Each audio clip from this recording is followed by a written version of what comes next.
Hi friends, welcome to Rojas cooking. இன்னைக்கு நம்மளோட சேனல்ல ஒரு சூப்பரான ரொம்ப ஹெல்தியான ஒரு கேக் ரெசிபி தான் பார்க்க போறோம்.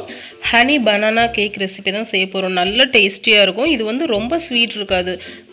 கேக் தான் பட் ஒரு பிரெட் மாதிரி தான் இருக்கும். இது ரொம்ப ஸ்வீட் இல்லாம இருக்கும் பட் நல்ல ஒரு டேஸ்டா இருக்கும்.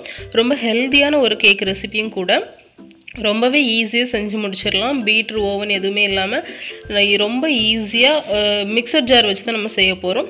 வாங்க எப்படி செய்கிறதுன்னு வீடியோக்குள்ள போய் பார்க்கலாம். அதுக்கு முன்னாடி நீங்கள் என்ன நம்மளோட சேனலை சப்ஸ்கிரைப் பண்ணல அப்படின்னா மறக்காமல் சப்ஸ்கிரைப் பண்ணிட்டு அப்படி பக்கத்தில் இருக்க பெல் பட்டனையும் கிளிக் பண்ணிடுங்க. அப்போ தான் நான் வீடியோ போட்டோன்னே உங்களுக்கு நோட்டிஃபிகேஷன் வரும். இப்போ வாங்க நம்ம இந்த கேக் எப்படி செய்கிறது அப்படிங்கிறத வீடியோக்குள்ள போய் பார்க்கலாம். ஃபர்ஸ்ட் இந்த கேக் செய்கிறதுக்கு நம்ம ட்ரை இன்க்ரீடியன்ட்ஸ் அழிச்சிக்கலாம். அதுக்கு ஒரு ட்ரை பவுலில் ஒரு சலாடை வச்சுட்டு 3/4 கப் அளவுக்கு கோதுமை மாவு நான் சேர்த்துருக்கேன். இதுக்கு பதிலாக மைதா கூட சேர்த்துக்கலாம். அடுத்து இது கூடலே ஒரு பிஞ்ச் உப்பு, ஒரு 1/4 டீஸ்பூன் அளவுக்கு பேக்கிங் பவுடர், அப்புறமா ஒரு 1/4 டீஸ்பூன் பேக்கிங் சோடா எல்லாம் சேர்த்து நல்லா சலிச்சு எடுத்துக்கலாம். நல்லா சலிச்சதுக்கப்புறமா ஒரு ஸ்பூன் வச்சு நல்லா மிக்ஸ் பண்ணிக்கோங்க. அந்த பேக்கிங் பவுடர் பேக்கிங் சோடா எல்லாமே நல்லா மிக்ஸ் ஆகி வரணும். மிக்ஸ் பண்ணிவிட்டு இதை வந்து நம்ம தனியாக வச்சிடலாம். அடுத்தால ஒரு மிக்சர் ஜார் எடுத்துருக்கேன். இதில் வந்து நல்ல பழுத்த பழம் ஒரு பழம் நான் வந்து சேர்த்துக்கிறேன். நல்ல பெரிய பழம் வந்து ஒரு பழம் சேர்த்துக்கிறேன். சின்னதாக இருந்தால் 2 பழம் சேர்த்துக்கோங்க. இது கூடயே ஒரு 1/4 கப் அளவுக்கு எண்ணெய், அப்புறம் ஒரு 1/4 கப் அளவுக்கு தேன் சேர்த்துருக்கேன். சேர்த்துட்டு இதை லைட்டாக அரைச்சி எடுத்துகிட்டு வந்துடலாம். அந்த பழம்லாம் நல்லா மசிஞ்சு வரது வரை அரைச்சி எடுத்துக்கலாம். இது வந்து நார்மல் ஸ்வீட்டாக தான் இருக்கும். உங்களுக்கு கொஞ்சம் நிறைய ஸ்வீட் வேணால் நீங்கள் 6 டேபிள் ஸ்பூன் வரை தேன் சேர்த்துக்கலாம். இப்போ நான் அரைச்சி எடுத்ததுக்கப்புறமா இதிலே ஒரு முட்டை உடச்சி சேர்த்துக்கிறேன். முட்டை ரூம் டெம்பரேச்சரில் இருக்கணும். அடுத்து இது கூடலே 1 டீஸ்பூன் வெனிலா எசன்ஸ் சேர்த்துக்கலாம். அதுக்கப்புறமா ஸ்பைஸ் பவுடர் 1 டீஸ்பூன் சேர்த்துருக்கேன். நார்மலாக பட்டைத்தூள் கூட சேர்த்தா மட்டும் போதும். 1 டீஸ்பூன் சேர்த்துக்கோங்க. இதை மறுபடியும் நல்லா அரைச்சி எடுத்துடலாம். இப்போ பாருங்கள், இந்த அளவுக்கு நான் அரைச்சி எடுத்து வந்துட்டேன். இதை நம்ம ட்ரை இன்க்ரீடியன்ட்ஸ் மிக்ஸ் பண்ணி வச்சுருந்தோம் இல்லையா, அதில் வந்து நம்ம இதை வந்து சேர்த்துக்கலாம். சேர்த்துட்டு மெதுவாக மிக்ஸ் பண்ணி எடுத்துக்கோங்க. நான் வீடியோக்காக ஸ்பீடாக காட்டியிருக்கேன். நல்ல மெதுவாகவே மிக்ஸ் பண்ணிக்கோங்க. மாவில் சேர்த்ததுக்கு அப்புறமா வேகமாக மிக்ஸ் பண்ணக்கூடாது. நல்லா ஸ்லோவாக மிக்ஸ் பண்ணிக்கலாம். நீங்கள் வந்து பாதி மைதா பாதி கோதுமை மாவு கூட சேர்த்துக்கலாம், இல்லைனா ஃபுல்லாக மைதா மாவு கூட சேர்த்துக்கலாம். அது உங்களோட விருப்பம். நம்ம ஃபுல்லாக ஹெல்த்தியாக செய்கிறதுனால கோதுமை மாவு வச்சு செஞ்சுருக்கோம். அடுத்தால இதிலே 3 டேபிள் ஸ்பூன் அளவுக்கு பால் வந்து சேர்த்துக்கிறேன். கொஞ்சம் கொஞ்சமாக சேர்த்துக்கோங்க. பால் ரொம்ப தேவையில்லை. இந்த கேக் பேட்டர் வந்து கொஞ்சம் திக்காக தான் இருக்கும். ரொம்ப தண்ணியாக தான் இது வந்து ஒரு பிரெட் கேக் மாதிரி. ஸோ கொஞ்சம் திக்காக தான் இருக்கும். அதனால நிறைய பால் வந்து சேர்க்க வேண்டாம். நீங்கள் வந்து தேன் கொஞ்சம் நிறைய சேர்க்குறீங்க அப்படின்னா பால் வந்து கொஞ்சம் குறைச்சிக்கோங்க. ஒரு 6 ஸ்பூன் தேன் சேர்க்குறீங்கன்னா பால் ஒரு ஸ்பூன் குறைச்சிக்கோங்க.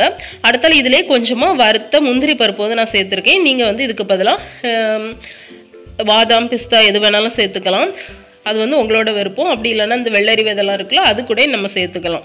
இப்போ வந்து நான் நல்லா மிக்ஸ் பண்ணி எடுத்துட்டேன். நம்மளோட கேக் பேட்டர் ரெடி ஆகிடுச்சு. இதை வந்து பேக் பண்ணதுக்கு ஒரு சதுர டின் வந்து நான் எடுத்திருக்கேன். இதில் வந்து லைட்டாக ஆயில் அப்ளை பண்ணிவிட்டு பட்டர் பேப்பர் போட்டு வச்சுருக்கேன். இதில் கேக் பேட்டரை வந்து சேர்த்துடலாம். சேர்த்து நல்லா ஈவனாக ஸ்ப்ரெட் பண்ணி விட்டுக்கோங்க.